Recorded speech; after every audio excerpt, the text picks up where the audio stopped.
नमस्ते स्टूडेंट्स, अद्य वयं प्रथम पाठस्य पुनरावृत्तिः करिष्यामः। शीर्षकः वर्तते बुद्धिः एव अस्माकं बलम्। स्टूडेंट्स, यहाँ पर बुद्धि की महत्ता बताई गई है।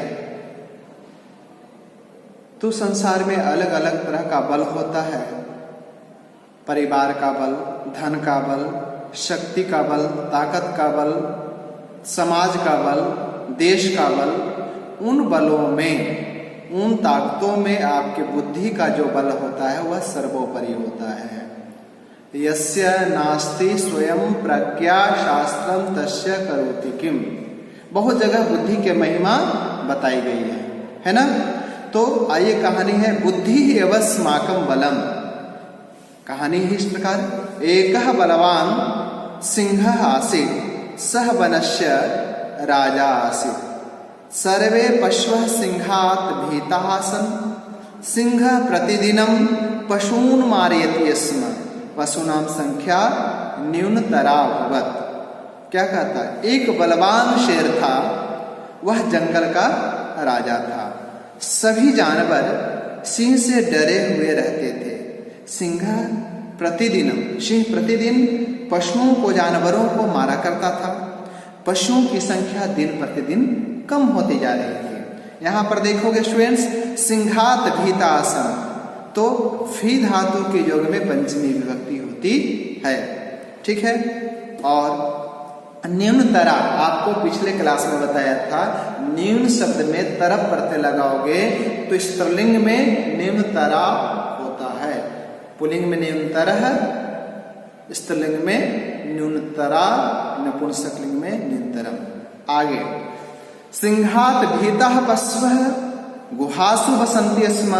एकदा सिंहः बुभुक्षितः आसीत्। इतस्ततः भ्रमन् सः एकां गुहाम् अपश्यत्। सः अचिन्तयत्, अत्र अवश्यमेव पशुः भविष्यति, अहं तं खादित्वा तृप्तः भविष्यामि, एवं एषा गुहा अपि मम भविष्यति। क्या कहा? सिंहात भीतः पशव, सिंह से डरे हुए जानवर, गुहासु वसन्ति स्म, गुफाओं में रहते थे।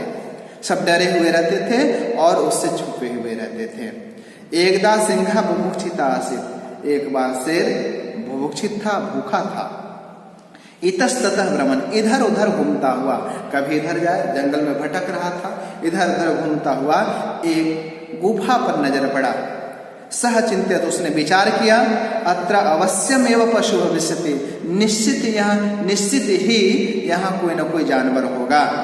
मैं उस जानवर को खाकर तृप्त हो जाऊंगा, अपना भूख मिटा लूंगा, एवं और इस प्रकार यह गुफा भी मेरी हो जाएगी। तो आइए स्टूडेंट्स, अब भ्रमण शब्द है। भ्रमण शब्द में देखोगे तो ब्रह्म धातु है। कौन सा धातु है? ब्रह्म धातु है।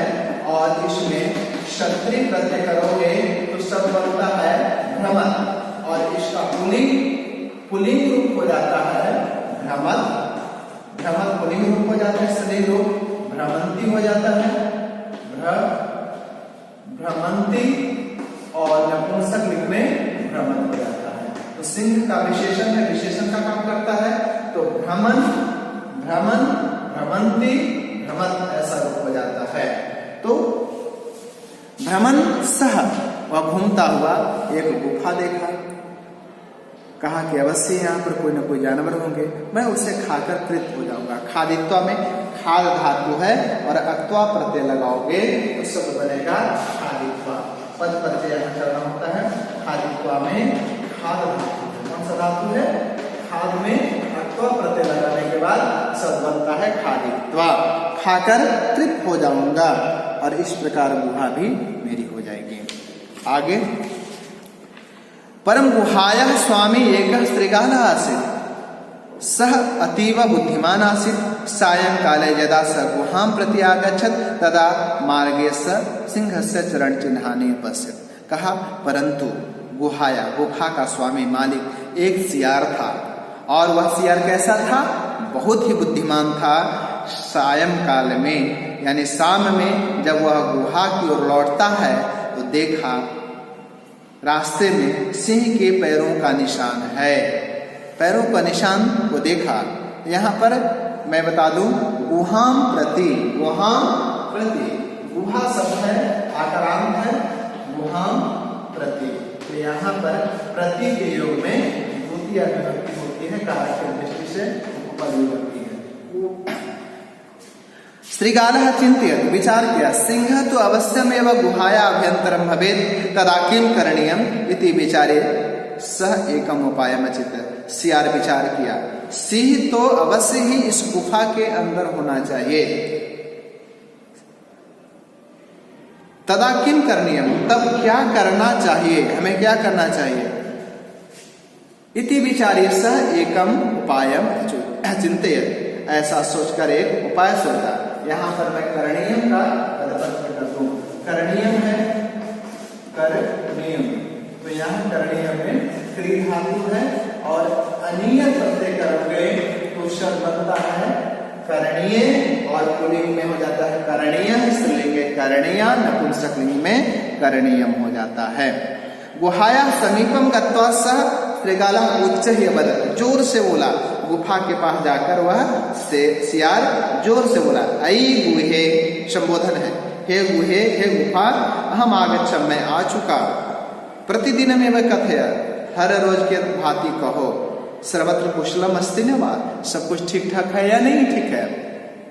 सिंह चिंतित, विचार किया, यदि हम उत्तरम न दास्यामि, यदि मैं इसका उत्तर नहीं दूंगा तो श्रीगालः गमिष्यति, सियार चला जाएगा। अतः सह चिंतित आगच्छ अत्र श्रवम कुशलम अस्ति, कहा कि आओ यहाँ सब कुछ ठीक है। यहाँ पर दास्यामी शब्द है, हम दास्यामी, तो दास्यामी कहाँ करो, दास्यामी, तो यहाँ दा धातु है, नृत लकार का रूप होता है दास्यति, दास्यतः, दास्यन्ति, दास्यामी हो जाएगा उत्तम पुरुष एक वचन का रूप।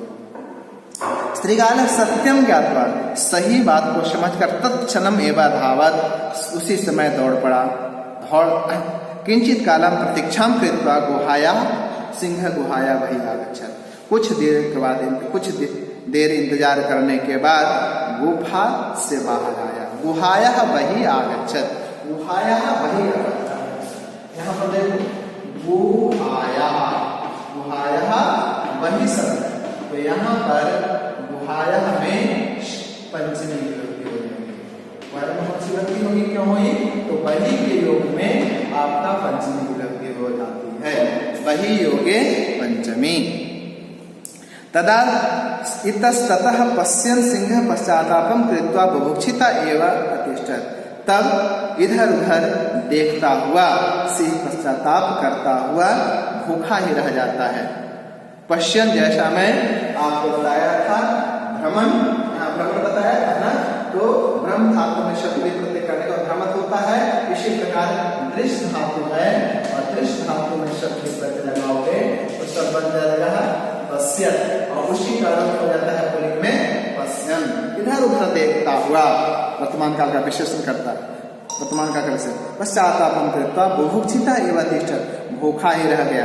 उचितम एवं कथितम, उचित ही कहा गया है, क्या कहा गया है, सर्वाणि कार्याणि बुद्ध्या एव सिद्ध्यन्ति, सभी कार्य बुद्धि से ही संपन्न होते हैं। अतः बुद्धि एव अस्माकं बलम, बुद्धि ही सर्वश्रेष्ठ बल होता है और बुद्धि का उपासना करना चाहिए, बुद्धि का प्रयोग करना चाहिए, बुद्धि का विकास करना चाहिए, निरंतर स्वयं से तपस्या करें। प्रश्नों का उत्तर बताया गया है, आप देखोगे, इसका व्याकरण है, कुछ मैं बता दूं, इसमें कुछ वाक्य लट लकार का है, जैसे सह पठति तौ पठतः ते पठन्ति, अहम पठामि आवाम पठावः वयम पठामः, त्वम धावसि युवाम धावतः यूयम धावतः।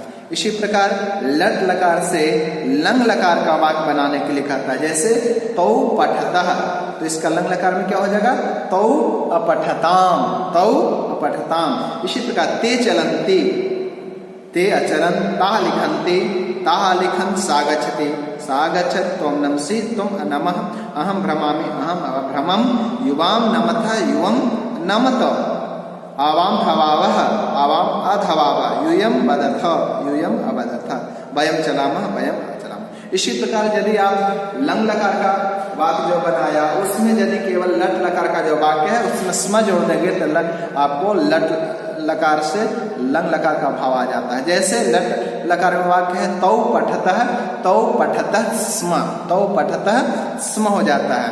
और इस प्रकार आप बहुत सारे वाक्य बनाते चलोगे लट लकार के साथ। यहाँ पर क्वेश्चन 5 में दिया है जैसे सुको बदता स्म, त्वम धावसी स्म लगा दोगे। अब इसके बाद क्वेश्चन है लट लकार से लिट लकार में यानी भविष्य काल में परिवर्तन करना है। जैसे त्वम खेलिष्यसि, गजा चलिष्यन्ति, युवाम पठिष्यतः, ता नमन्ति, छात्रो पठिष्यतः, त्वम लेखिष्यसि। इस प्रकार स्टूडेंट्स आपको व्याकरण में मैं बताया लट लकार में वाक्य लट लकार से लंग लकार में परिवर्तन करने के लिए स्म लगा दोगे तो भूतकाल का बोध हो जाता है। इसी प्रकार लट लकार से लिट लकार का भी वाक्य में बताया और कहानी बुद्धि एवं अस्माकं बलम बताया।